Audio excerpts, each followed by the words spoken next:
Hello, everybody. Welcome to Planet FPL, the world where everything revolves around fantasy Premier League. My name's Suj. And my name is James. James, you're back from your holiday, and now, for everybody, let's just say normal service has been resumed. Has it?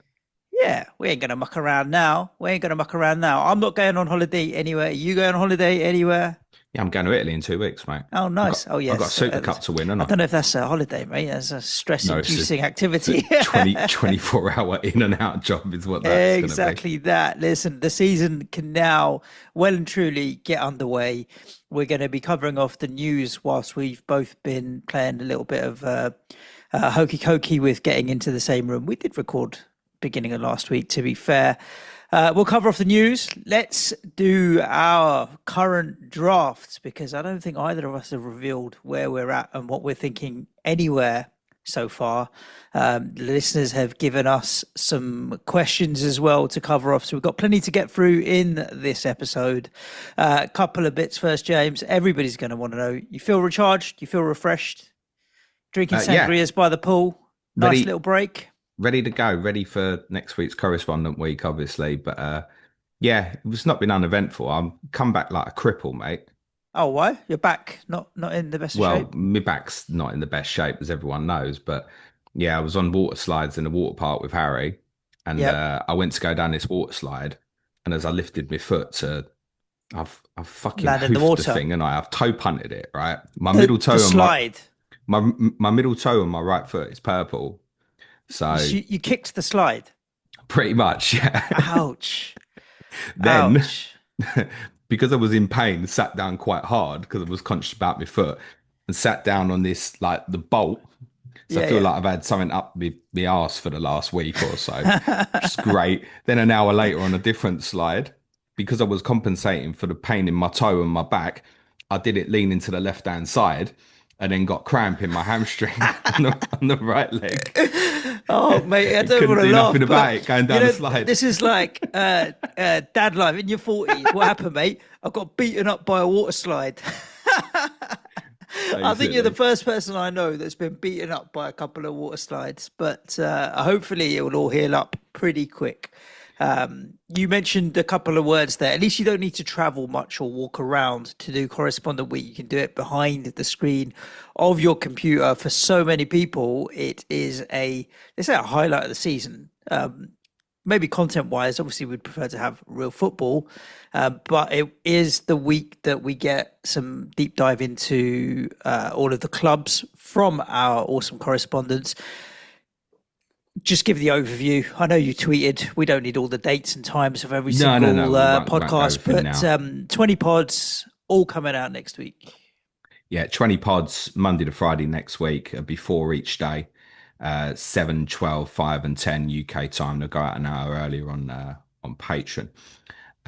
With each of our correspondents discussing obviously their clubs, getting the fan view on what's happening at their clubs. I think subtle importance is that you'll get from them is like we're still targeting a centre back, for example. Let's give you a Brentford example. Bumo's gone. Vissa might go. Oh my God, Igor Thiago is the one for Brentford. What you think Brentford aren't going to go and spend some money? So I think that to get an understanding of whether these things are quite likely is really important next week. We'll have a debrief podcast that you and I will do together on Patreon for our intermediate plus tier patrons and above next week, which essentially is me kind of briefing you the conversation of those 4 pods before you've had the opportunity to hear them as well.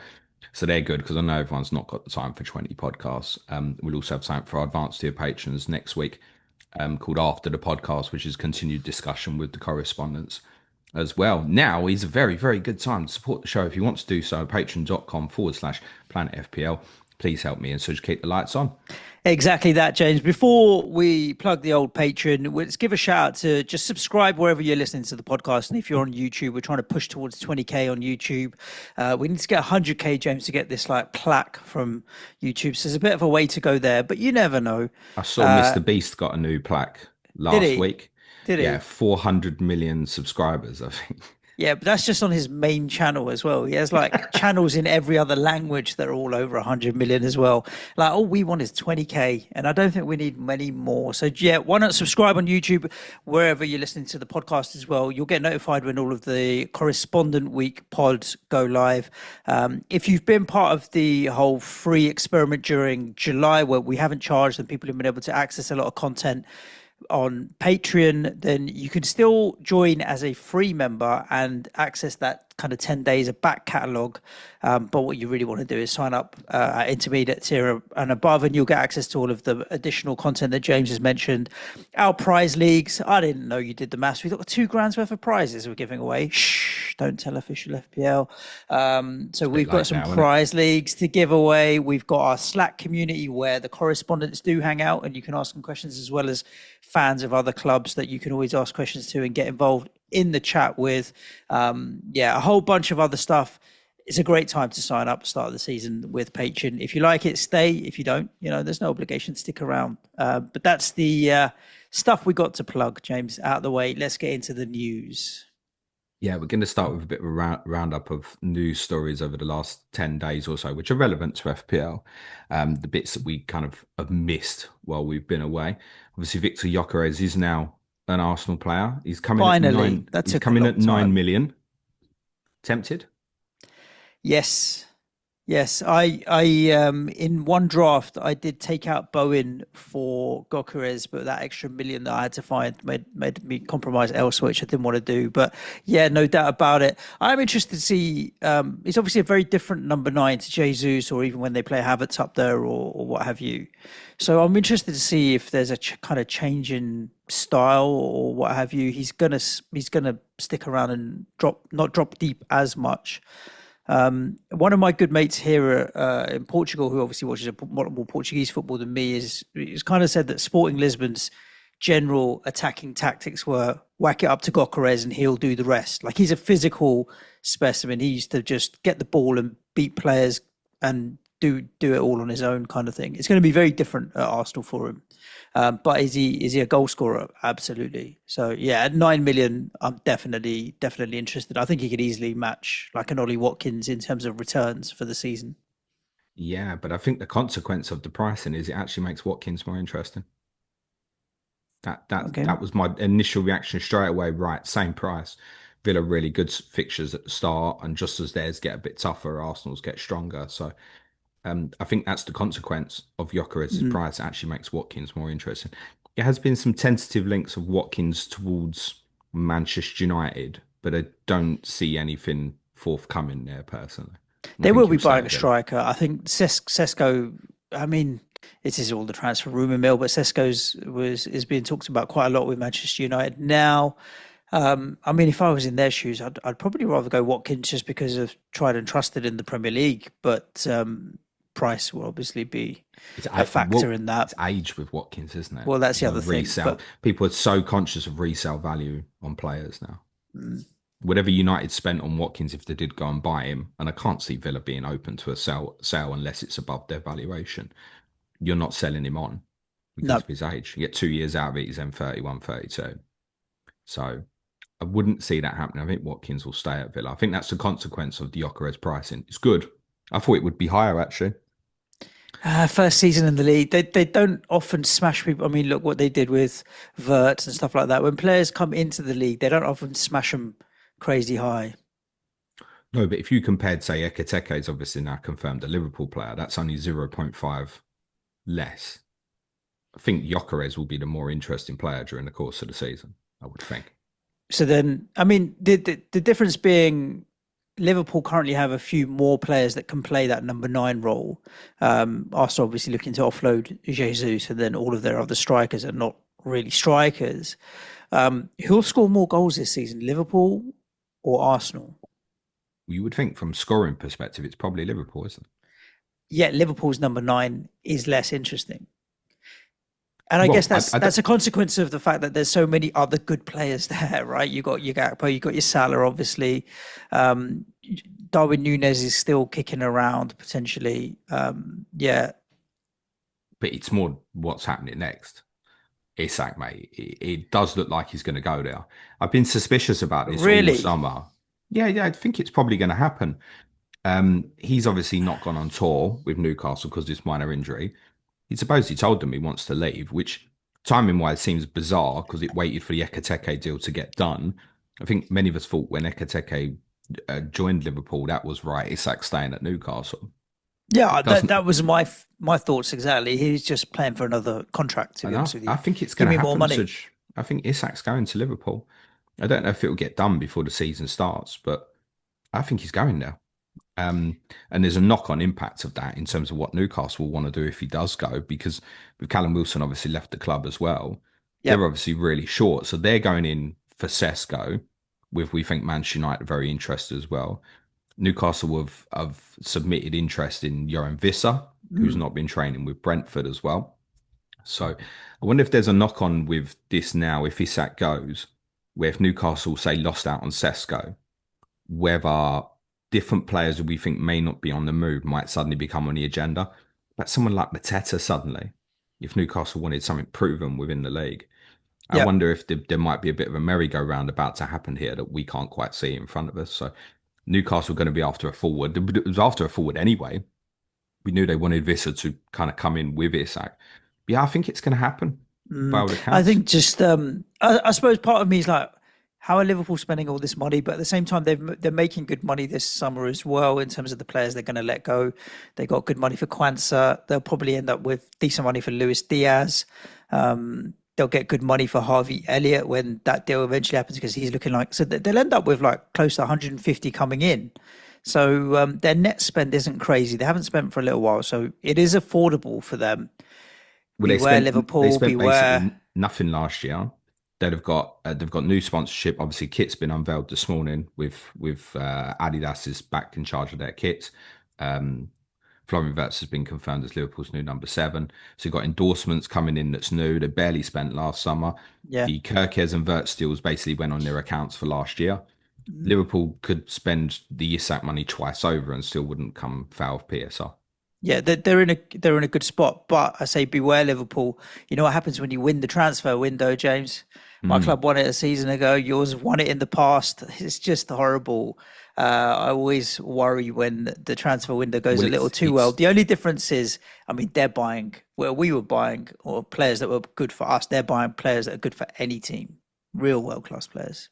Yes, with Kirkes, Frimpong, Wirtz, Ekateke is a great talent. Isak, for me, is near enough best number nine in the world. And kind Mm, of perverts, if they can get a needle mover in, they'll do it. I do think Alexander Isak will be a Liverpool player within the next month. yeah, interesting. Diaz, as you said, gone. That's confirmed. He's gone to Bayern Munich. Oh, it did get confirmed That's now. confirmed. He's Was that moved. So 60 million, something like that? I'm not sure on the actual fee actually, but I know he was at an age point where for Liverpool it was like right time to sell because he was looking for a new long term contract that would kind of taking him into his towards his mid 30s. I think Liverpool made a choice to sell now, and that's obviously funding stuff part of the stuff they're doing as well. It makes Gakpo really interesting because you feel like he's the only natural one to play left wing, Yep. but Nunes could play there, Verts could play there, Ekateke could play there. There's different things that they could do. So Yeah, I mean, if they play through, if they were to get Gay and switch to three at the back, you're pushing Kirkes all the way up, maybe as well. Who knows? that's a different option possibly as well. Mm. Bit of goalkeeper merry-go-round happening. Yep. Aaron Ramsdale is going to Newcastle on loan. I don't know if that's going to be his first choice. That seems to be happening because Newcastle missed out on James Trafford, who's Hmm. rejoined Manchester City. He's not going in as number one immediately, we don't think, because Edison is staying. We think Yep. Edison will leave next summer. Ortega will probably move on this summer. This summer. Has Yeah. been linked to a few Premier League clubs. Sunderland is one of them. They appear to be getting in a new goalkeeper, Robin Rofs. And Leeds have a new goalkeeper as well, Lucas Perry, um, who unfortunately is going to mean that Cole Darlow probably does not start the season as a 4.0 goalkeeper. And on that basis as well, I'd probably add in that I'm pretty confident at this stage that Vicario will start the season in goal for Tottenham as well. Sunderland done a bit of other business as well. Granit Mm. Xhaka, he's a Yep. brilliant signing. Yep. Coming at five for FPL and not beyond consideration, I would suggest, with the DEFCONs. I'd be intrigued to see where he plays as well, because obviously in his later career at Arsenal, he actually acted as a little bit of a box crasher. Mm. as well. So I'd keep an eye on that. The one that people are going mad over is Mark Go, Yeah. I mean, who both are interesting. I think with Xhaka as well, there's not that much available at that price point, no, right? So if you've used your bench boost and you just want someone to sit there, and if you need it, you need it. I think he'll be an interesting one to look at for 5 million. we haven't had a 4.5 forward in FPL for quite a while. And I would suggest if people are looking for a 3-3-5-2, Mark Go is probably going to be your guy at the moment. Mm. Whether he'll start game week 1 at this moment would be very, very doubtful, I would say. But he could definitely become Sunderland's first choice number 9 during the course of the season. So I'd just be cautious of that in terms of him at the start of the season at the moment. But yeah, 4.5 million forward is on the table. And that certainly helps if people want to try and fit in the likes of Salah and Haaland together, right? Yeah, yeah, you're going to need it. Jarell Hato is probably going to Chelsea from Ajax. He was converted last year to be more of a left back. I've suggested a lot during the Club World Cup podcast I did that Chelsea probably wanted a new left sided defender. He's likely to be it. I think he'll probably be planned in as a potential successor for Mark Cucurella in the long term, not this season, but in the long term. And another left back joined the league is Adam Aznou, who's joined Everton from Hmm. Bayern Munich, and he will push Mikalenko to be first choice. I think he's coming at 4.5.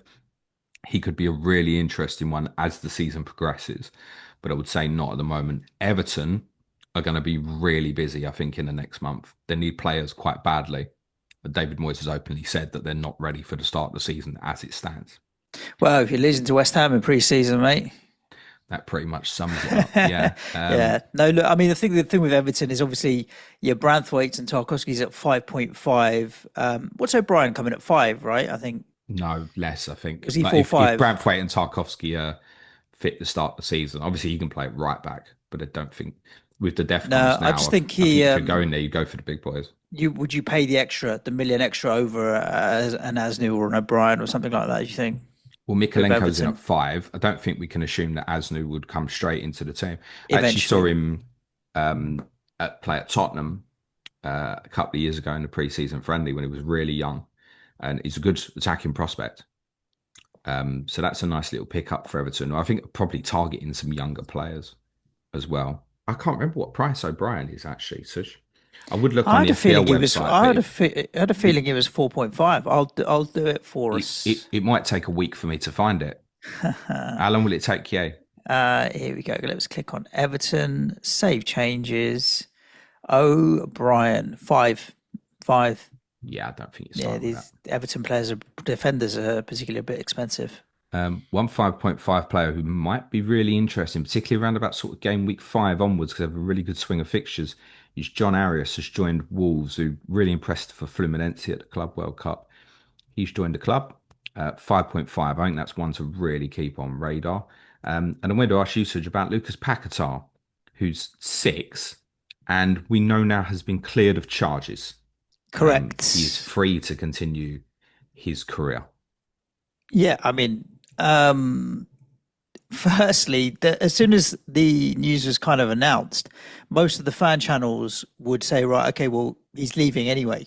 So he's kind of been through it. He wants a fresh start. He wants to go back to Brazil or a clean start. West Ham will take the money. Let's just draw a line under it and everybody go their ways and it's done.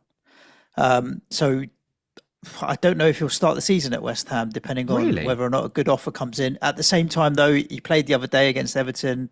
Potter does like him. He is one of our better players. I would like to see him stay. I would definitely like to see him stay.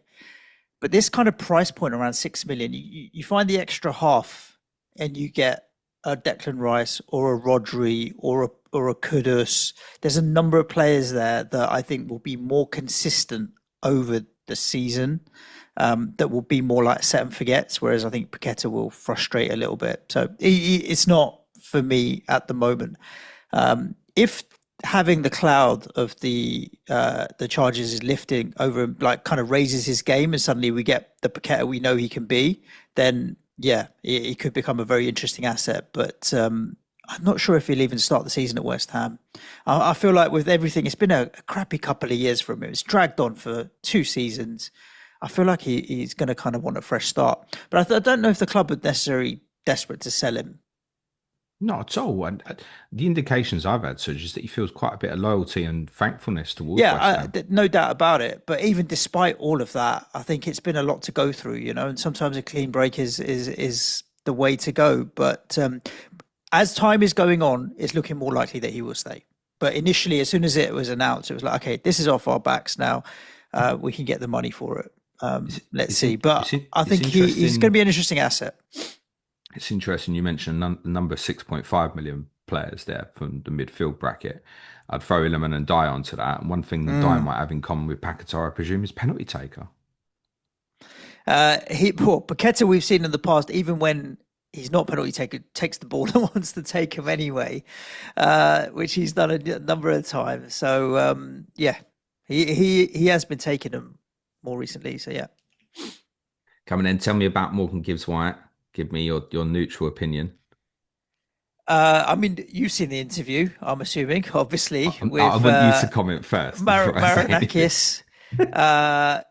Like the comments on on Twitter or on the official Premier League YouTube where they showed the interview or something was like things like blink twice if you need to escape and all this kind of stuff.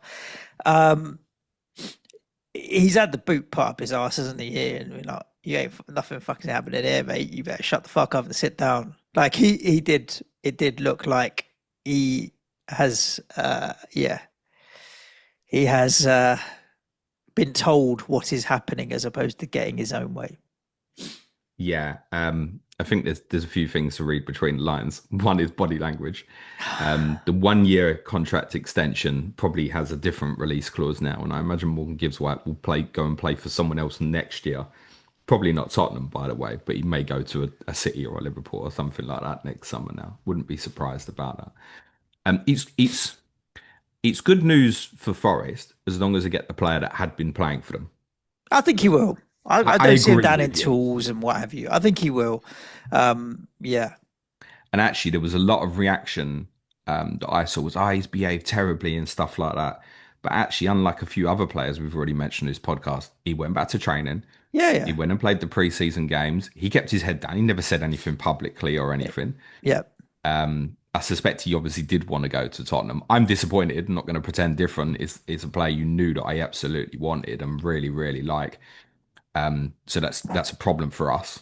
And now in terms of trying to find that type of player, because there aren't many around that can play with his assertiveness and physicality and creativity all kind of rolled into one. They don't really exist. So great for Forest that they've kept him. It just amuses me how everything is like they announced the original. It was like a photograph, wasn't it? Straight after they'd played a game, they're on the pitch. Evangelos Marikanis shows statement of intent. Why is it always about you, mate? Can't it just say Well, like Nottingham yeah. Forest show their statement of intent? Do you know what It's a really bit weird. also, this is completely random, but I found very weird with the interview in that because he calls him Mr. Marinakis all the time, right? You mentioned his He's name his like four boss, times. Mr. Marinakis, Mr. Marinakis. And I get he's the owner of the club, he's older than you, you're being respectful or whatever. But I mean, I'm the boss at work. I mean, I just can't imagine people coming around calling me Mr. Shah or whatever, right? It's just weird. Like, you call your school teacher Mr. whatever or Mr. whatever in everyday normal walks of life. I don't know who goes around calling their boss Mr. whatever, Mr. Linden. I imagine Nico come around, Mr. Linden, Mr. He Linden. he does sometimes. I don't ask him to. Yeah, yeah, it's just weird. Look, yeah, we also, on the other hand, though, sometimes complain about player power and how they down tools and they get what they want and what have you. This is an instance where the club has got its way, so we can't have it both ways. Complain about player power and them having all of the power. No, and Forest. Maybe it's just a little bit forceful from the owner as opposed to anything else. Yeah, I think look, there's a lot of suspicions around this, but ultimately, yeah, Forest have not been bullied here, and we should praise an element of that. Definitely, Yeah, I'm yeah, disappointed because the player was due to obviously join my club, right? yeah, yeah. They've got another player incoming, that's confirmed. Dan and Ndoye has joined, and I really liked what I saw of him for Switzerland at the last Euros. He's essentially the Anthony Elanga replacement, Right. and I'm keen to see his price because I think he could be a really interesting one. There's not many players that I think would join the league now that would have me really interested, just because it's a bit too close for game week one with what I want to do with my strategy to potentially bench boost in game week one. I can't really take the chance. Him might be one of the last ones that I'm really intrigued to see what he comes in at price. I think they'll chuck him in the 6.5 bracket with the others. I think it could Okay. be quite interesting. Just to finish on news, couple of bits sort of late overnight. It does sound like Ilya Zabarnyi is going to Paris Saint-Germain now, Okay. for a deal we think sort of in and around the 70 million bracket, Whoa. which is massive. That's Obviously, big money for a centre they're, back. they're the champions of Europe, so if they want you, you're going to look, aren't you? And Bournemouth have obviously been pulled badly there, right? With Howson and Kirk obviously gone as well. First two away games are Liverpool and Tottenham, so kind of adds into the added interest into those two teams. But I don't worry about Bournemouth in the long term. They've kept all the attacking players. I think they will keep all the attacking players. If obviously clearly, if say Newcastle suddenly come knocking for Evan Nilsson, they're going to get quoted a ridiculous price because Bournemouth clearly don't need any money at this stage. And no doubt they will go and replace. And they Yep. found these players originally that we hadn't heard of, and I imagine they'll go and do similar again. Although I wouldn't be surprised because they've lost three players and the goalkeeper essentially from that back line. Although some would argue Petrovic is an upgrade on Kepa. I wouldn't be surprised if they did go and get one experienced centre back, maybe even from within the league. I don't know. Yep. There's no point speculating on names, but I wouldn't be surprised if they looked at maybe one experienced player just because it's quite a bit of upheaval. One experienced Premier League player is on his way. It's a here we go stage. Although, following the Gibbs-White news, I'm not counting any chickens till he's officially holding up a shirt. João Palhinha does look like he's joining Tottenham on loan, with an option to buy for 30 million. Um, People think I'm going to be kind of dancing hoops about this. I'm not sure. I Okay. love him as a player. I think he was absolutely brilliant at Fulham, and I think he's a much better player on the ball than what he's given credit. We know what his strengths is.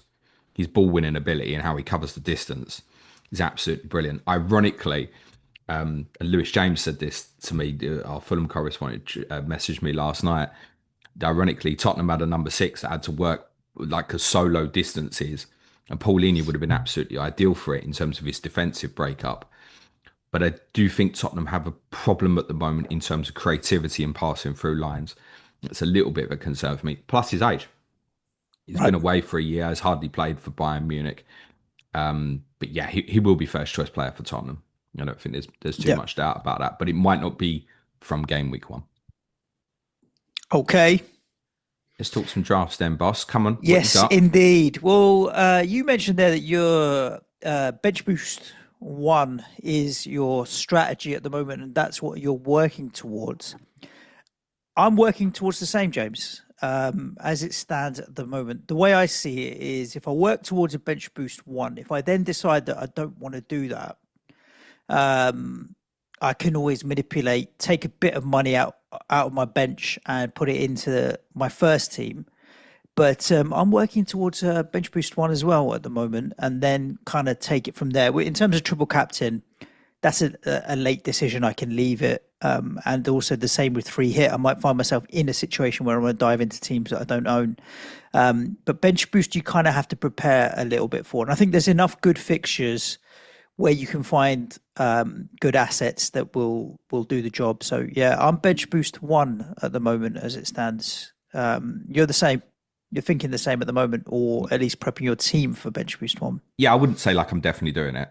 Yeah, me neither. But I'm also conscious though that stuff might arrive over the next couple of weeks that opens up options that feel safer. I don't know. For example, let's say Frimpong is out injured for a month. Right, I'm suddenly quite interested in Connor Bradley. Like all of a sudden, even though we kind of think at this stage Bradley might even start game week one, which may be a note for what you're about to talk about with your draft search. I looked at bench boost options. The problem is, and we'll look at this a bit more when we do chip strategy the week before the season starts. There's a few that land really nicely, but it's difficult to know that they'll land nicely now. Like I looked at one path I had and I thought, oh, game week six looks good. And it's like, is it though around European fixtures and injuries and suspensions and shit that might happen between now and then? The one thing we know with these early weeks of the season is teams largely should pick their strongest sides, except for circumstances where Maybe someone like Frimpong, I don't know at this stage, might get eased into the team over a certain period. But most teams across the first few weeks have got no other commitments. Even those in the Carabao Cup between game weeks 2 and 3 are largely going to rotate. The only one I'm a bit nervous about going into game week 1 is actually Tottenham. Obviously, you've got the club Super Cup or whatever. Well, it's The just a Super Cup. case of, I don't know, if Kudus plays 90 minutes against PSG, which is every chance he will, could he then be a substitute against Burnley, for example? Similar with Solanke's not played yet in pre-season. I know Udogie might not even make game week 1, but seen him in a number of drafts, and he's the sort of player would have been absolutely ripe not to play twice in 3 days. So he would have been a really dangerous one to go for, I think. There's only really Tottenham I'm kind of concerned at going into game week 1. In the coming days going into it, it should really be the easiest week near enough to predict starting lineups. Yeah, you'd like to think that you'd have a good handle on it. Obviously, correspondent week will get a feel from the correspondents who they think will start. I've got Sanchez and Areola in goal as it stands at the moment. Sanchez could be any other 5 million goalkeeper, but I like Chelsea's fixtures at the start. Areola could be any other 4.5 million goalkeeper, but I'm not going to play him other than needing him for bench boost 1. So I've gone with Areola as the goalkeeper. Can I just jump in on that? Yeah. 2 points on the keeper selections. One, you've submitted an inquiry for Mads Hermansen at Leicester. Yeah. But then So again, that's, he'll come in at 4.5. So whoever I think will be West Ham starting goalkeeper. yeah, it's more a note for people who might be thinking, I'm going Areola as my keeper. You might Not want as to be main keeper, no way. West Ham are looking for another goalkeeper. And I guess, do you want to spend 9.5 on 2 goalkeepers moving forward? I'll come off the other one afterwards, like over the coming weeks. But West Ham have been playing 3 at the back pretty much all pre-season, and we did it a lot under pot at the end of last season. So if I'm thinking, where's my goalkeeper, my reserve goalkeeper that I'm most likely to get a clean sheet? If I've got Areola away at Sunderland with 3 at the back for West Ham, that's a punt I'm willing to take. So, yeah, I think I've got him. I mean, there's no 4.0s that are playing, James. So you got to put a 4.5 in if you want a guaranteed bench As goalkeeper. it stands, but this is it. It's like if something landed in the next 2 weeks and it's, I'll consider it.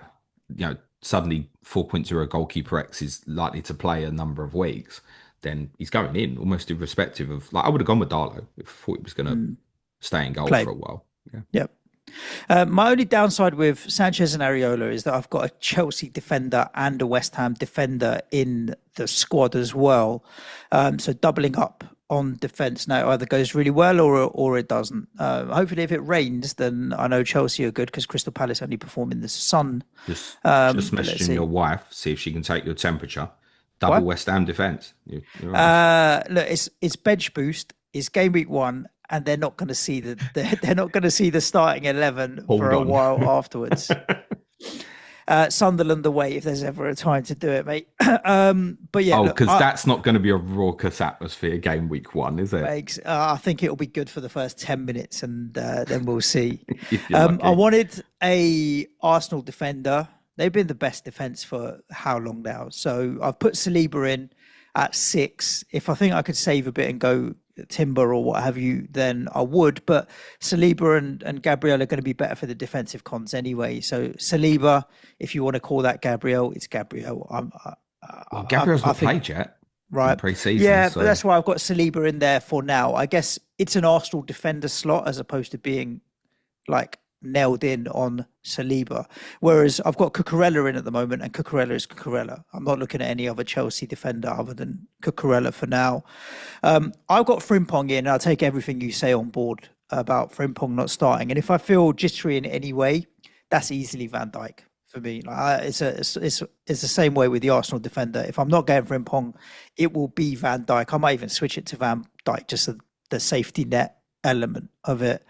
So those are my 3 kind of main defenders. I've got Guehi in there as a 4.5. Genuinely, any 4.5 in there could be. I left Guehi in there just because he might move to Liverpool. But obviously that's not really had much noise more recently, so it might not happen.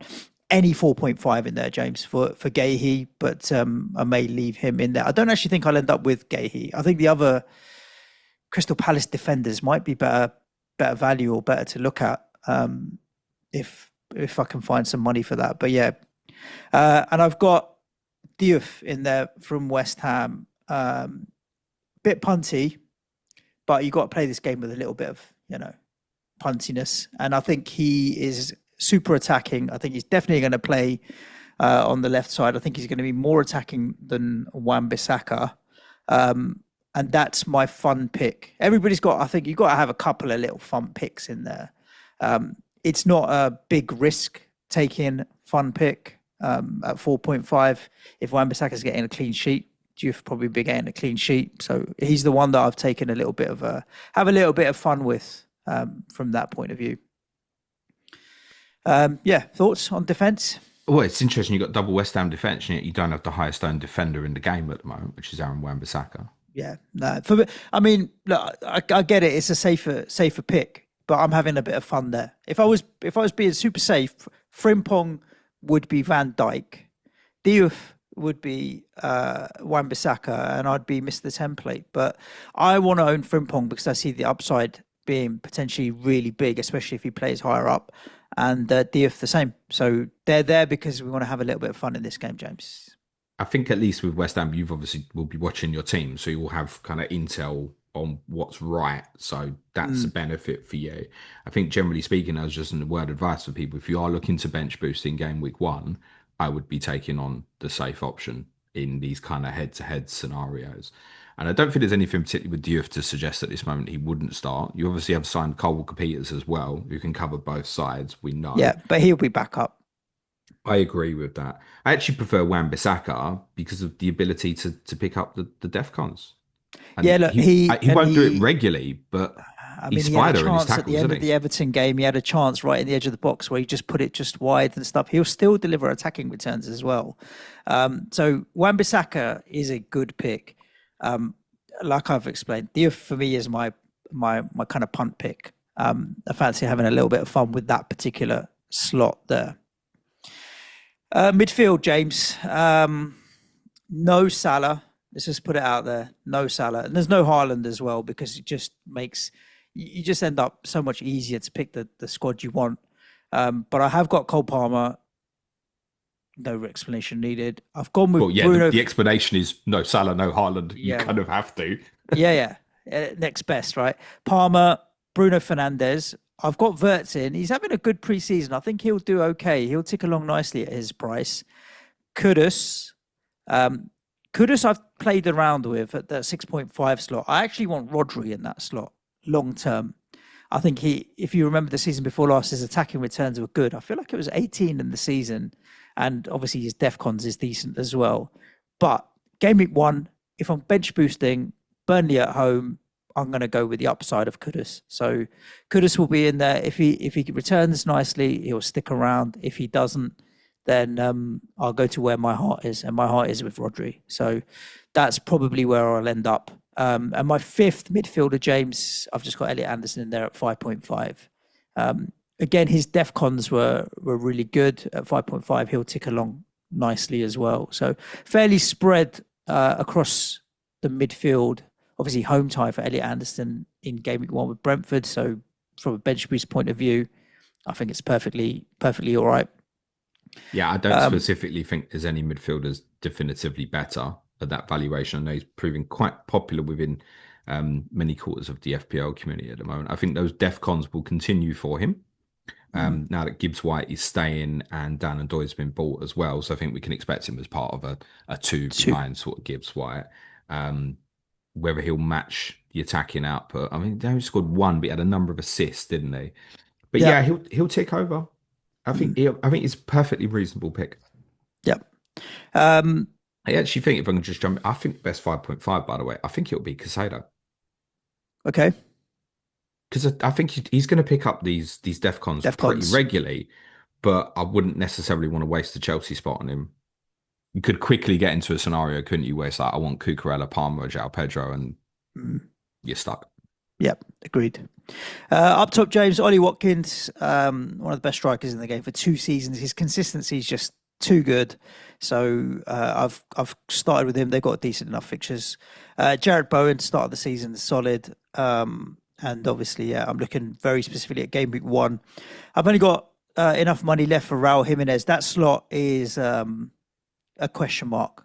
Could be someone else. I'm not like set on Raul Jimenez. I'd say Raul Jimenez and Mark Gahey are kind of anyone at that price point kind of players that I've put in there at the moment. The others are likely I'd switch within players at the same club.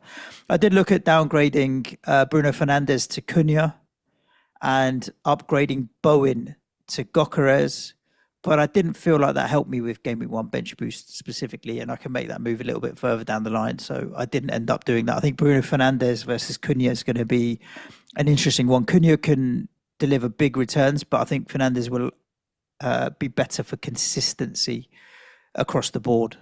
So I'm fairly comfortable. I mean, it's a bit of a double-edged sword this year. And if you go no Salah and no Haaland, it's easy to pick a good squad because you have so much money lying around. And I don't know if having these defensive contributions and these kind of mid to lower tier players become more interesting. A Rodri, a Rice, a Caicedo, and Elliot Anderson, people that we might not have picked before.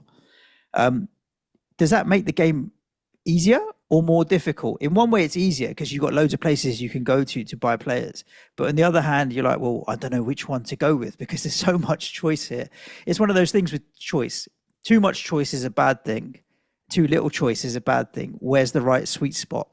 And at the moment, I think there's a lot of choice because of these defensive contributions and the price points, particularly if you go with no Salah and no Haaland. Like if you try and get Salah and Haaland in and Isak in where you've sucked up so much of your budget in 2 players, you are fishing around trying to find cheap assets. And I think this is the kind of dilemma that a lot of managers are going to go through now. It's a little bit like going to the restaurant that doesn't have a speciality. Yeah. Whereas like if you go... When you're hungry. Because then you don't it all. Like, oh my God, am I having Chinese, Indian, barbecue, Italian? What am I having? Whereas Mo Salah is like, is your Italian speciality? Steak and chips, you know what you're getting, whatever, all day right? long. Yeah. And it's worth counteracting and obviously saying, look, yes, of course. I think I think it was either Mark McGettigan or Ross FPL Raps, or one of them had tweeted it and said, don't try and put a draft together without the 2 players, the big 2, because you will probably like it. You have to counter it and say, yeah, of course you can have all these options on the menu all of a sudden, but again, are any of them going to be any good? With Salah and Haaland, you know what you're probably going to get from the captaincy perspective, right? Yeah, the one thing with Haaland, James, was if I went with Haaland, then game week 2, triple captain all over it, mate. I don't hate that. Tottenham at home. He starts the season well. I would have even gone game week 1, but it's an away fixture. If that was Wolves at home, game week 1, I could strongly be considering Haaland triple captain game week 1, but it's not. I just add on Tottenham. Obviously, what I've seen so far, I would say has not been thrilling, but it is definitely stronger defensively. There is no doubt about that.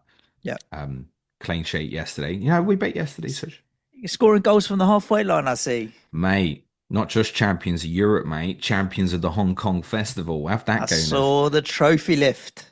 Did you see them all whinging though? It was a foul. It was a foul. Shut up, Goobers. What was a foul? the foul for our goal.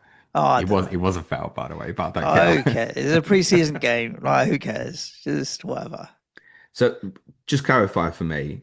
In fact, let's finish on Salah Haaland. Do you think it's better to go without them then? It's difficult to say, isn't it? I don't think you want to say, I think it's better to go without them because you know the danger. I think it's easier to go without them. I don't know if it's necessarily better. Now, the one thing if you go without Salah Haaland is that you need your captaincy to hit. You really need your captaincy to hit. You've got more options on the table for captaincy. So I'm likely to be like Cole Palmer in game week 1. Possibly then Bruno Fernandes maybe in game week 2. I need to have a think about it. And then possibly Ollie Watkins game week 3. But yeah, you do need to hit your captaincies. And when you have a Salah and Haaland, the pressure to always captain them is obviously there because of how much value you've got tied up in them. So I think the right play for the majority is to have one. Mhm. That doesn't mean do it, and I'm probably not doing it, but I think that's the right thing for the majority of people so that you can easily get from one to the other if you want to. Like, oh, I need to get Haaland for game week 6, home to Burnley. If you've got Mo, this sort of thing becomes quite easy. If you start picking up different structures and you need to get from, say, your top price player is Palmer, this potentially becomes quite difficult. And we've got to factor that in. So I think in terms of setups, I think most are probably better off having one. But yeah, that said, I'm probably doing the same as you, boss. Yep. Yeah, But I you, think that's because that's what I this will be a want to lot do. of people this season. I think more than previous seasons, we'll see more people going without it. I saw General the other day was talking about he's committing to the whole season I've seen, without yeah. either or. I'm not going that far. Like at the end of the day, I want to finish as high as I possibly can. Well, no, So I wouldn't do that, Mark, because when you got Liverpool with the 18 of a double game week, yeah, it yeah, becomes a it's bit. gonna. But it's not like he couldn't go Isak like Gyokeres Verts potentially. Well, Sorry, this is it. Newcastle This fans. is it.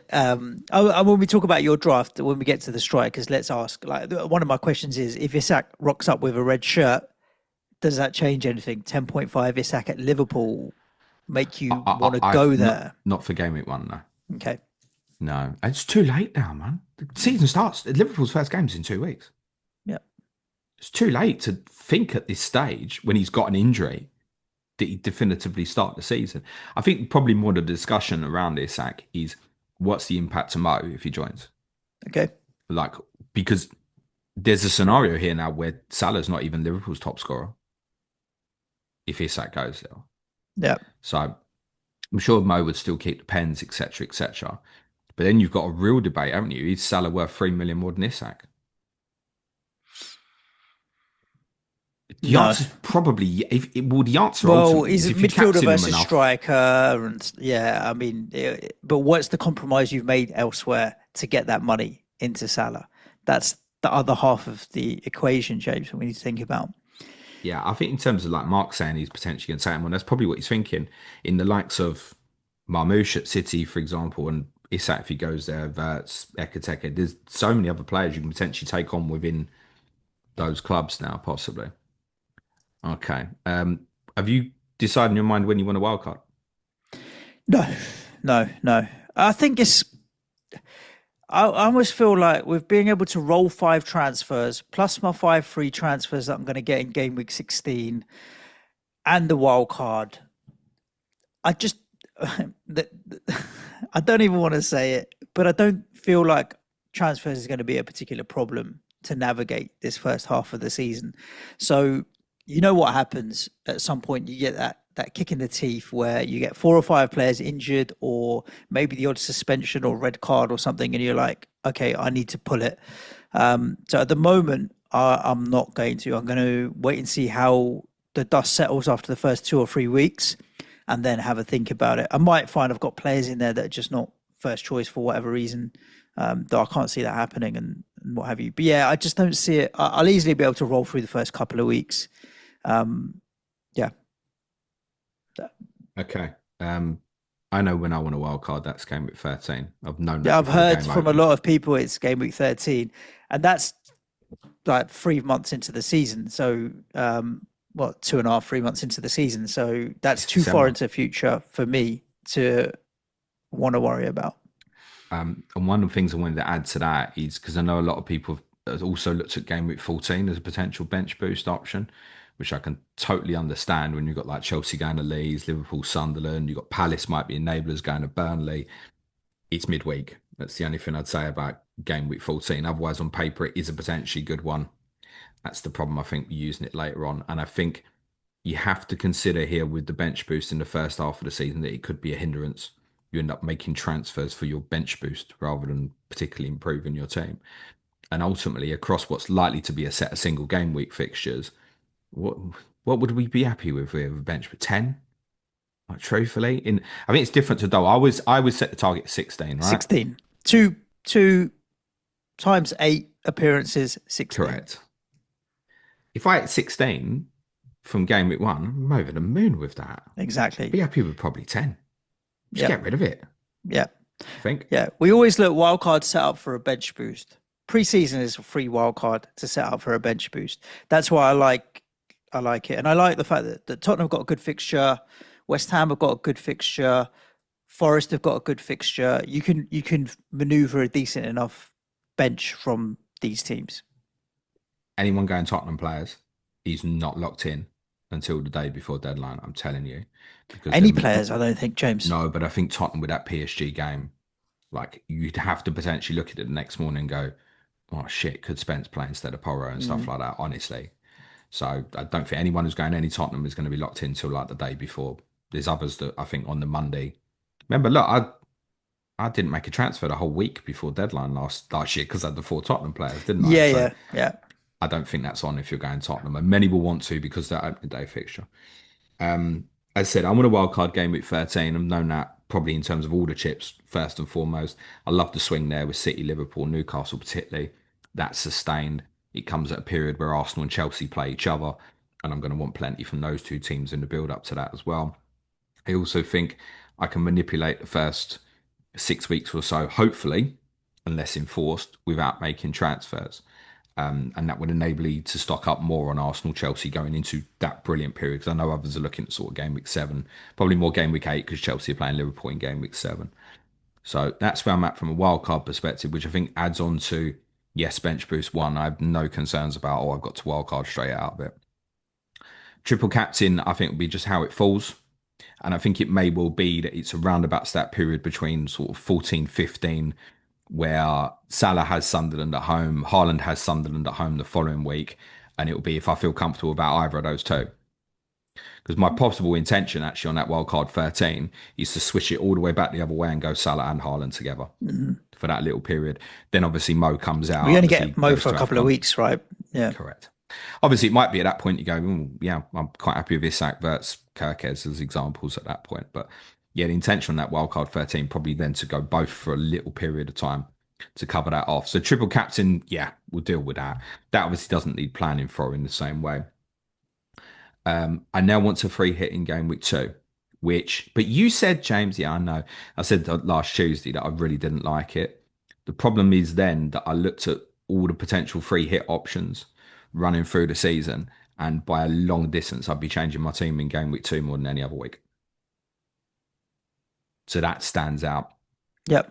And what stood out more was I'd kind of looking at it with a blind spot in terms of just green fixtures and thinking, well, it's only really Arsenal and Bournemouth that probably appeal. And Bournemouth have just got broken up really badly, even further now with the Zabarnyi news defensively. And yes, it's not enough. But I think City at home to Tottenham is still pretty strong. Potentially, by the way, and maybe even specifically for even defensive players, maybe in that particular game. Palace at home to Forest, the likes of Munoz, Mateta, people I wouldn't have that I can put in that would be really good for that game week.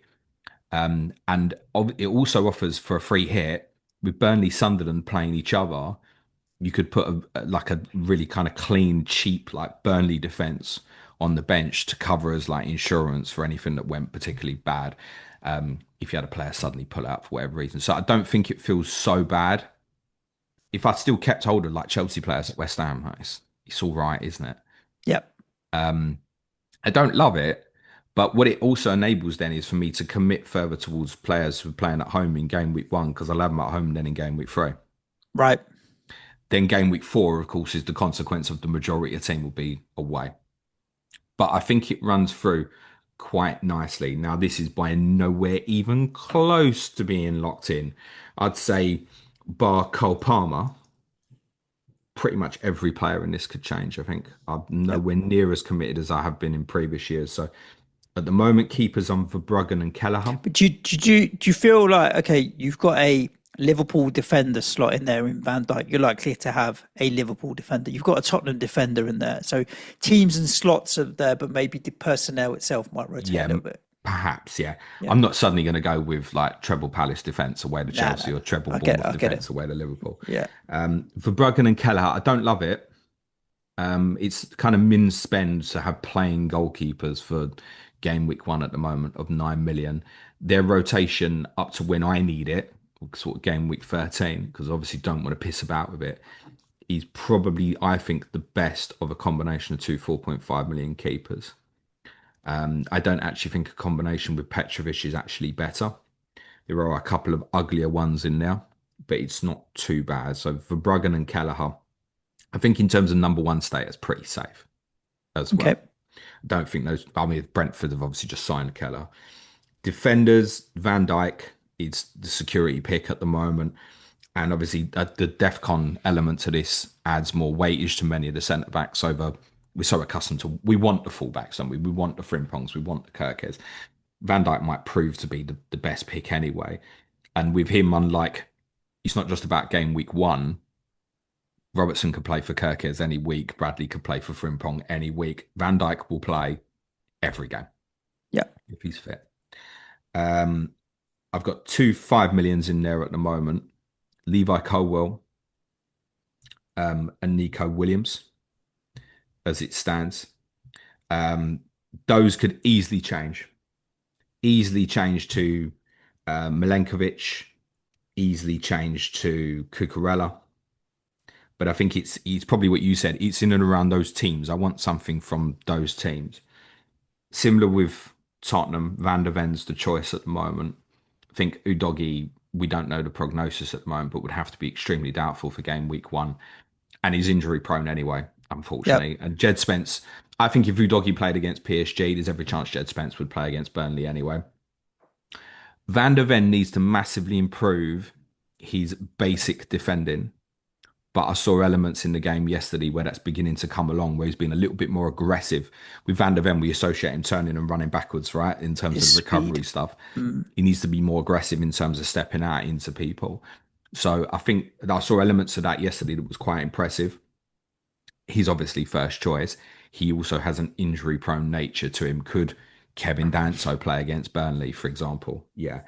So Van der Ven could be any of him, Romero or Porro, but I will want one. At the moment, I would think Porro is probably not worth the million more than Van der Ven at this moment in time. Porro and Kudos were both sitting in swinging corners yesterday. Midfielders is sorry, Wan-Bissaka's the other one at the moment, but I wouldn't even say that's locked in. Suj, I could easily be convinced to go Diouf, Yep. but I think I will want one. I've Mm. seen very mixed opinion on West Ham's fixtures. Oh, they're shit straight after game week one. I don't think they are, and I want something to sit there potentially right up to game week 12, and I think it's absolutely reasonable, particularly a 4.51 that can obviously, if you can find the right rotations. Yep. Midfield's very similar to you. Palmer, Fernandez is there at the moment. I'd like to go Cunha. We discussed this a couple of weeks ago, but I'm Mm. not.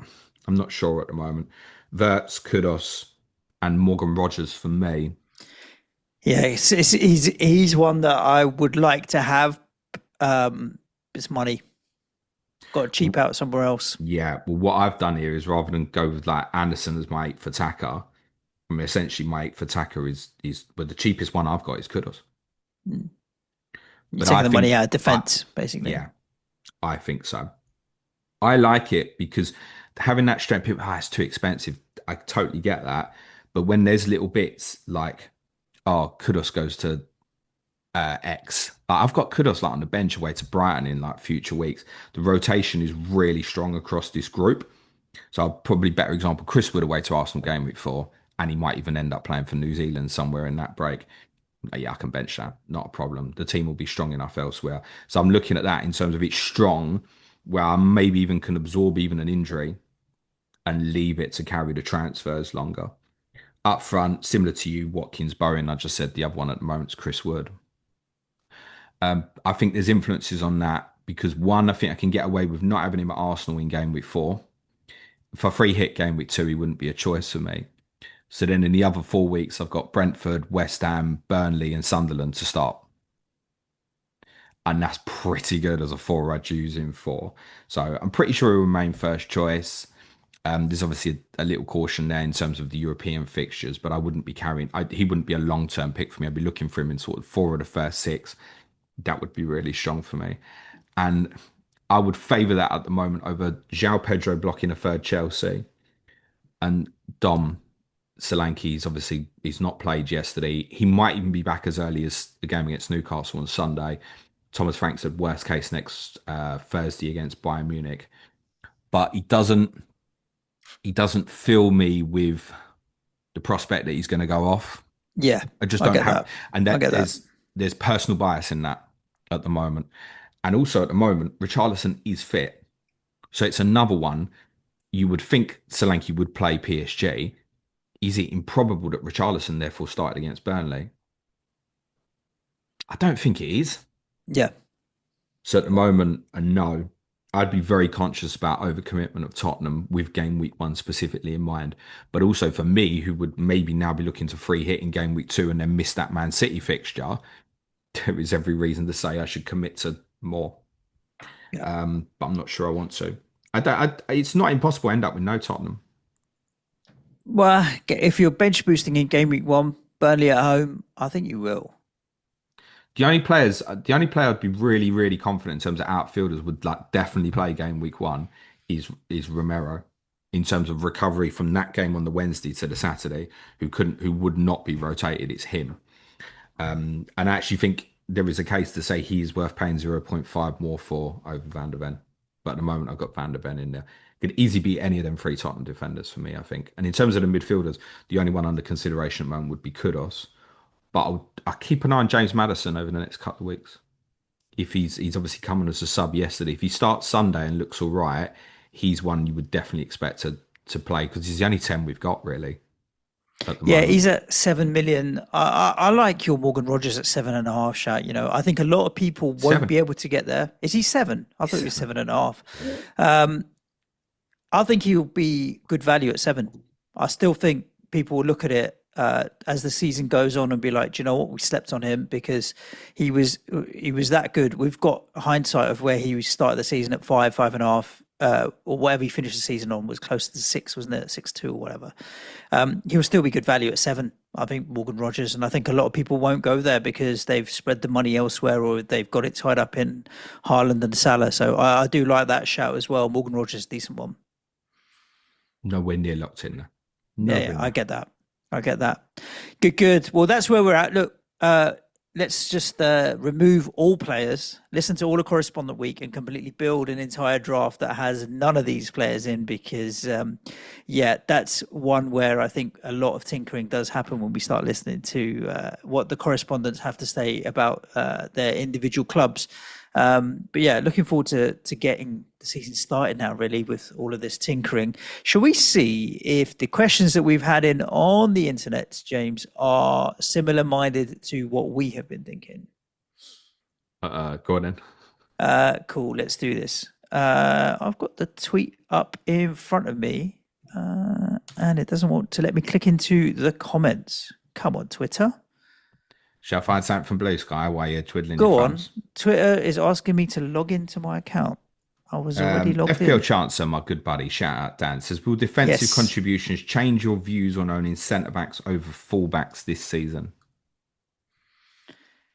Do you know what it is? It's this whole do you want consistency over explosiveness? I think it's also team specific. One of the things that occurred to me when I was watching the North London Derby yesterday was what I always say about Brentford, you might as well get the centre backs. I was Yeah. thinking this yesterday. Van der Ven's like pinning against Raya on like corners. You're like, hang on, he's right involved here. And often being used as a bit of a diversion, by the way. But just a consequence, he's hanging about the 6 yard box. I don't know if that's a one off or if it's something that would continue. I don't know. But it did get me thinking, yeah, Tottenham are likely to improve on set plays offensively this year. Maybe a centre back would be worthwhile. Whereas, take an example, I think that Palace is a good example. I think the pricing they've got on is so clever there. You've got Gay with the appeal of absolutely locked in, will play every single game. He's 4.5. He could move. If he moved, by the way, he might not necessarily go straight into, say, a Liverpool team at this stage. Lacroix was one of the best priced players at 5 million. If he'd have come in at 4.5 with these rule changes, he'd be in so many So many teams. teams, yeah. And obviously, Munoz is absolutely worth the extra layer as well in terms of what you can get there. So the price in there with those three players, I think, it's so clever. So I think it's based on circumstantial particular teams. So there's like Matthias Nunes is a player I've got an eye on at the moment because it's kind of increased thought process at the moment that City are probably likely to play with, similar to what we saw most of the summer with the fullbacks really pushing on. And he's the only one that's kind of really natural to do it from the right back position. I know there's a lot of focus on Aït-Nouri left, but we know Vardiol can also play that role on the left hand side. The likes of Rico Lewis, if he plays there, wants to come in field more, doesn't he? So I think it's team dependent. Like if Gyokeres or Frimpong are going to look amazing going forward, I'd still go them over Van Dijk. But at this minute, in terms of the early security of that, it's like, I don't need the headache of, oh shit, Frimpong's going to get me 10 minutes on a bench boost in game week 1, possibly. Like, I'm not sure if I need that in my life. So True. it's team dependent. Ian Parrin has a question, James.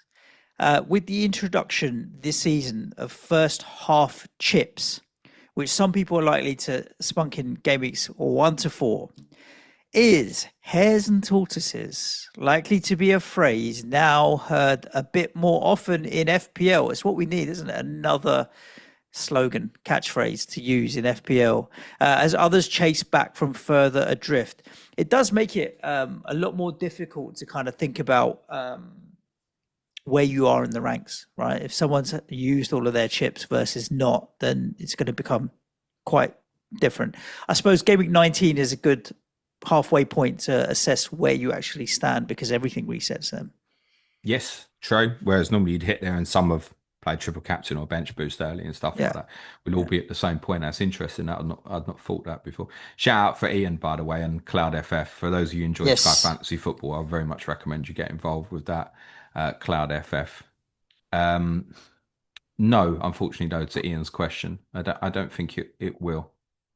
No, I don't see Hez versus Tortoises being a phrase that will kick off in terms of FPL. I don't think most FPL managers can't do it anyway, which is fine. You've muted yourself, you plonker, haven't you? Have I?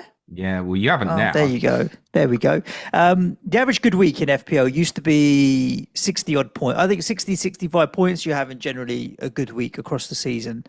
Do we think then, so with these DEFCONs and stuff, the average probably looking at like 75 points a week, right? 70, 75 points a week might be more par for No, what you want to I don't think consistently so aim at. because ultimately we'll still be impacted most by what your captain does. Is going to Right. affect the average. Yeah. So Yeah. if you've got Salah being captain most weeks and he's putting double digit hauls every week, that's obviously going to boost up the average. If he has a kind of inconsistent first half of the season to what his second half of last season was, and Haaland also has similar to his last season, then that's going to keep it down. Ultimately, in terms of your DEFCON players, I mean, what's the most people going to have in specific players? You're going, right, I'm going him for DEFCON purposes. 2, 3? Yeah, I think We you aim you to might add pick 4 up points. one or two from your defenders and maybe one from your midfielders. This is the 2 points. So six. If I got six DEFCON returns in a week, like 6 points, so three returns, I'd be over the moon with that. I think that would be plenty. Yeah, I don't think average will change too much. Okay. Good, good, good. Right. Akshay's got a question for us both. Do we feel that the additional DEFCONs points, the premium defenders are no longer as viable? And is it viable to just rotate 4.5 defenders? United, Spurs, and Villa is where he's looking. You've got obviously Konsa, Matson, if you think he's going to play, maybe, or Luca Dean. Obviously, Van der Ven that you've mentioned, a couple others at Spurs, Dorgu, Dallo, whoever it might be at United. I don't think so. I still think the likes of Van Dijk, Frimpong, Gyokeres, people will hand up with at least one, and I can see double Liverpool defence being really popular as the season goes on. Arsenal still have by far the best defence. I can see their solidity continuing. Now they've got Zubimendi in front of them as well, alongside Declan Rice. I can't see them getting any weaker. So no, because the one thing about United, Spurs, and Villa, if you want to look on historic, is just don't keep that many clean sheets. I know it got better towards the end for Spurs and Villa, but don't keep that many clean sheets. So yeah, I still think the premiums will be worth that little bit more. I think United are going to have a really good season, by the way.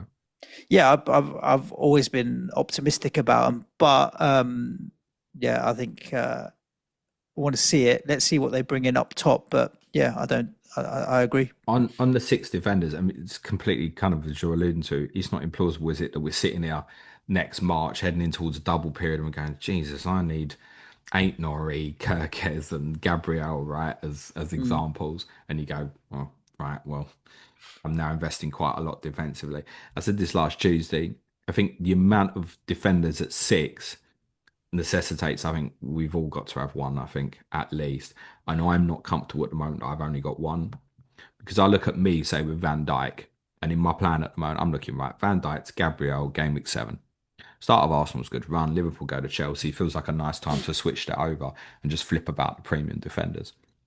But if at that point on the journey, I know I'm shit, I want Eight Nori, I want Nunes, or I want Kirkes, it becomes awkward because I Hmm. don't really want to be pissing about with that. So I kind of want two. It's why I really like having Cucurella there, potentially, because I could see me just holding him longer. I would prefer to have two at the 6.0 range, actually. I've got three right now, James. Arsenal, one Chelsea, one Liverpool, and all of them are good assets on their own. So why not as a three, and then two 4.5s to go alongside it?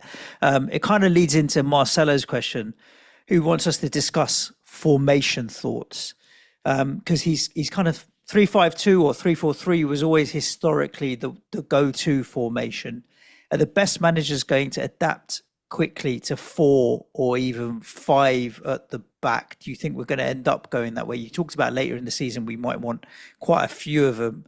I could see it, but even a readjusted Van Dijk from last season with DEFCON points gets to, I think, 160, 170 in terms of overall points. None of these guys historically adjusted are still pushing 200 points, which you can get from midfielders and strikers. I still also don't see people captaining any of these defensive players But week in, week also out. So, last year, so Liverpool had the most clean sheets. I want to say 14, I think. which is a Was it low was it number. Was it Arsenal and Forest?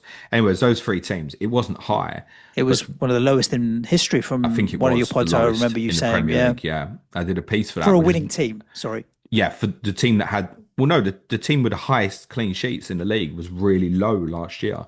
You're Right. normally expecting someone to be sort of near enough 18, one in 19. two. Yeah. Yeah, so if you get back to that, that changes the game. In terms of will the best managers adjust? That's why they're the best managers.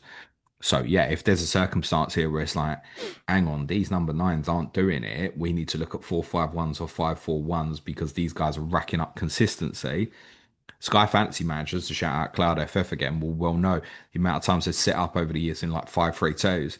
The price can come out and you go, I've got to go five at the back. Mhm. So the best managers will adapt to what the best strategy is. But if it is that proves to be sort of the best way to play in the long term, I don't think it is to start with. If it is that, the best will adapt, most others won't. Because we won't be able to get away from the psychology of wanting as many attacking players as possible. And I still think ultimately that's what's right here, right? If you've got a midfielder who's 6 million, 6.5, and he returns really, really well, you can sack this DEFCON stuff off. If we have players like Rogers, Semenyo last year and stuff like that, Casados and João Gomez, and they're not going to be conversations Yep. ultimately. And similar, if Kirkes provides 12 attacking returns across the season and Liverpool are getting towards 1 and 2 clean sheets, who cares if he never gets DEFCON? Yep. He would probably Yep. be worth it over Van Dijk unless he's matching the attacking stuff. Yep. Right, Stuart Healy. We'll do some quick fire ones here. Will Mark Gui become a viable 4.5 million bench boost option? Well, if it's game week 1, Stuart, probably not. If you're bench boosting in game week 8 or 9, possibly. Like, we don't know when you're bench boosting, so that's very dependent on timing. All I'd say is as well, I think there are more good forward options than midfield options at the moment. I think there's a number of questions, things like Cunha, Bumo. You couldn't go Madueke. There's no idea what his involvement's going to be at Arsenal in terms of the first couple of weeks at the moment. There's a lot of players there with question marks. Those question marks don't exist in the same way for the forwards, I think. Okay. I mean, there's a few questions. Well, one specifically that was, should we stack the midfield or stack the front line? And with what you're saying there, you think potentially stack the front line. I guess ultimately that's dependent a little bit on Haaland versus Salah as well, right? True. Because ultimately, if you go one or the other, you're stacking that area Mm. more, right? If you're not going Salah, are you going with sort of what we've done, like your Palmers, Sakas, Verts, Fernandez, stuff like that.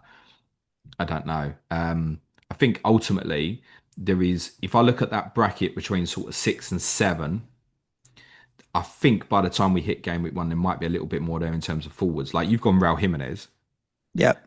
Rodrigo Strand Muniz. Larsen's same price. Yeah, Welbeck it is same exactly price. what I was going to say. Jorgen Strand Larsen, I think, is a really safe call at Wolves, but you're looking at Man City game week 1 and going, not sure about Do I that. want They've that? got a great run from game week 5. Jimenez, obviously, Muniz could move, but also you'd factor in Fulham have done nothing basically in the transfer window, and because it's Fulham rather than a Newcastle, it's not getting spoken about much. If Muniz goes, it's the same thing. People go, "Oh my God, Jimenez is a lock." But you'd think Fulham aren't going to go and buy another forward necessarily. So I'd be conscious with like Fulham. I'd be going, are they adding some players here somewhere? What are they doing? They're so quiet at the moment. I don't think, Suj, that there's a right or wrong. You know what I think? It's play it your way, isn't it? Of course. But I'm struggling with many of the midfield choices at the moment. Whereas I think forwards, yeah, the closer it gets, the more comfortable I'd be with someone like Strand Larsen, I think. And that 7.5 forward bracket, I think, is really, really important. The 7.5 and the nines now, as I said right at the top, Gyokeres makes Watkins more interesting. At 7.5, I kind of poo pooed Solanke a little bit, but I wouldn't be surprised if I start with him. Would. João Pedro is a player we've not mentioned, is obviously extremely highly owned at the moment as well. There are other choices at that valuation, Bowen 0.5 more. It's very conceivable you'd start the season with Haaland, Watkins, and Bowen. That's like top heavy, isn't it? Yep. How you get into Isak if you wanna if you wanna get there? Yeah, It's you got to probably go up from from Haaland, or or up from Watkins, isn't it? And then it's then you got to find downgrading. money Then you're from putting even elsewhere. more money Mm, into the forwards. It's very conceivable that we get to a point. It's like Jesus, I've got to have Salah, Saka, and Palmer. I yep. wouldn't commit to one or the other. That's why I kind of say, in terms of for most people, having one of Salah or Haaland is probably the right way in terms of structure. Yep. If you go a Um, different way, you're committing to something that's scarier. Liam, a very West Ham heavy question, which is confusing me, but he says Paqueta versus Fulkrug, please discuss. He's got a cat emoji frying some chips. So I think he must be bench boosting or using a chip of some sort. He's I frying mean, some cats. Could it be the Black Cats of Sunderland? Is that no, where he's at? Yeah. the cat is frying chips, James. Right. Yeah, So I but think he's talking about Sunderland using are the. chips. Is it a black cat? No, it's a ginger cat. Right, then a black Um, cat. the answer is Paqueta, just because he's more likely to play. He's got more avenue to points. He's on penalties. He'll play in a two in midfield. Fulkrug has started and played in most preseason games. The first time we've had a consistent striker playing games week in, week out, and he did score again the other day. But the answer to that debate is neither, but it's Paqueta, if anything. Um, One that might, James, there's a dearth of 4.5 million midfielders in the game.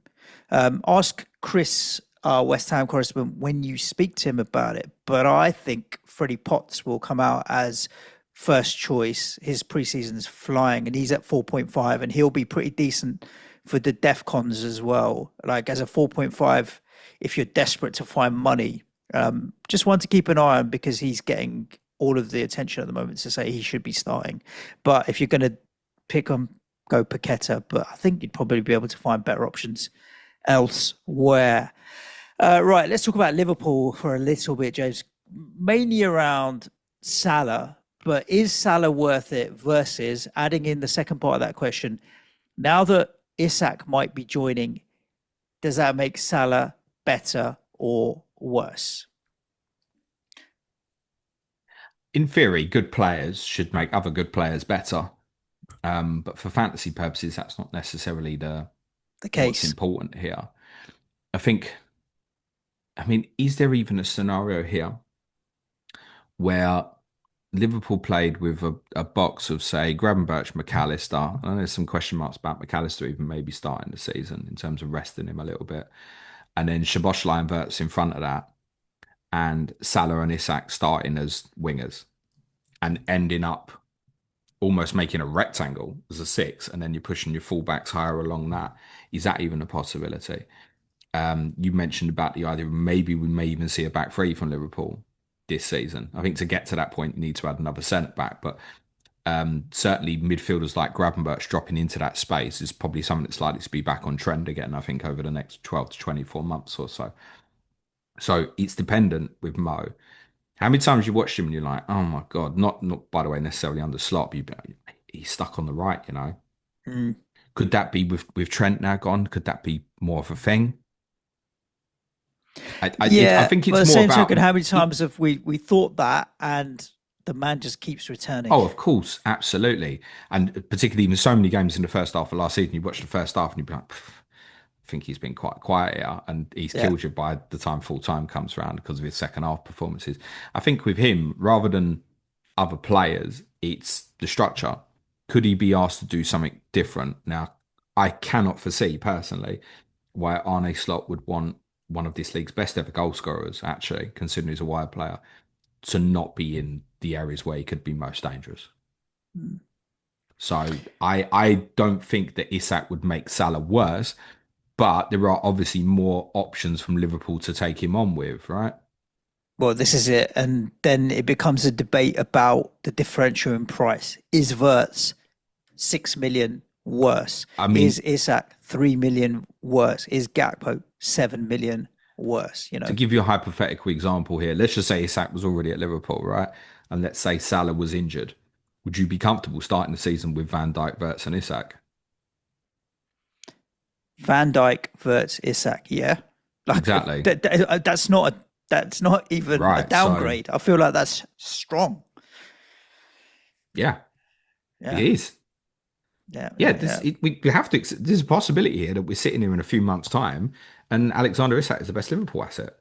That's Mm, a possibility. I'm not trying to sell him from Newcastle, by the way, but he really does look like to me it's going to happen. yeah. Cool, James. That's the questions that we've had in. We'll obviously be back to normal service the week after next in terms of our pods and prepping for the final week before the Friday night kickoff. Liverpool Bournemouth, isn't it? On the Friday night is the first game of the season. I got a bonus podcast for you, by the way, Go on. tomorrow, because me and Lauren Harris made a little bit of a pact before the Oh Euro yes, started. We said if the if ladies England win. Oh, we win, never even congratulated. It feels like a season and a half ago. don't It was worry. only last week. I've got an hour with Lauren out tomorrow. We talk about England's journey through the tournament. Oh So no, I should have uh, plugged that at the beginning, but it will get the shout it deserves. Great. A real triumph of perseverance over maybe quality, but that's what you need, right? At the end of the day, you remember when Messi won the World Cup with Argentina. We don't talk about the fact that they lost to Saudi Arabia at the start of the tournament because they persevered and managed to find their way through. The ladies have managed to do the same and win a penalty shootout. We seem to be winning more than we're losing these days, men and women's, James. Um, maybe I shouldn't say that no, out loud. Good to hear. I'm looking forward to that. What time are you sticking that out? Undecided. lunchtime is tomorrow. We'll have it out Lovely tomorrow. jubbly. So yes, Bonus pod for you. another reason, ladies and gents, to make sure you subscribe wherever you're listening to the show, because whenever great stuff like that goes live, you'll be notified. Hit the notification bell. Leave us a nice 5-star review, if you will. They always go a long way to helping get the eyeballs on the show that we want. But other than that, I hope you enjoyed it. Welcome back, James. Everybody stay safe. Ciao for now. Thanks, everyone. Be nice to each other. Play it your way always. Cue music, please, man child.